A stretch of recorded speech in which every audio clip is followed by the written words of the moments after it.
Hello everyone, स्वागत है आपका मेरे चैनल लोकेश किचन रेसिपी में। तो आज हम बनाने वाले पंपकिन और बीटरूट का सूप।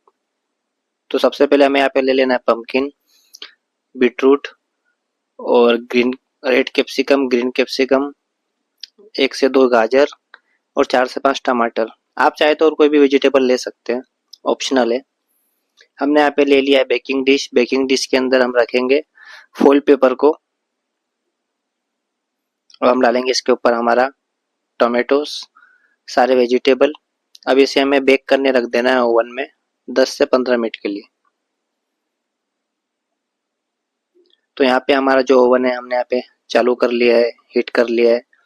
हीट करने के बाद हमें इसे 250 सेल्सियस डिग्री पे 10 से 15 मिनट के लिए बेक करने छोड़ देना है।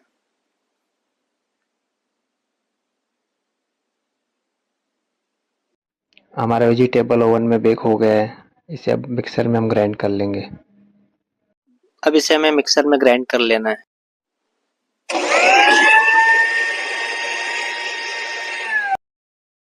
हमारा जो सूप है वो ग्राइंड हो चुका है यहाँ पे। अब इसे हम निकाल लेंगे एक छन्नी में ताकि हम इसे छान लें अच्छी तरह से। इस तरह से हमें छन्नी में निकाल के छान लेना है।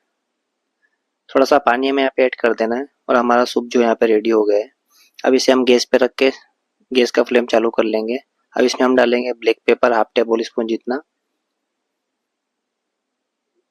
फिर हम डालेंगे सॉल्ट, स्वाद अनुसार नमक। हाफ टेबल स्पून इसमें अंदर हम डालेंगे बटर। हमारा जो सूप है यहाँ पे रेडी हो चुका है। अब इसे हम सर्व करेंगे। तो देखा दोस्तों आपने कितनी आसानी से बन गया हमारा ये सूप, बहुत ही आसानी से और बहुत ही जल्दी। अगर आपको ये रेसिपी अच्छी लगी हो तो वीडियो को लाइक करें, सब्सक्राइब करें और बेल आइकन को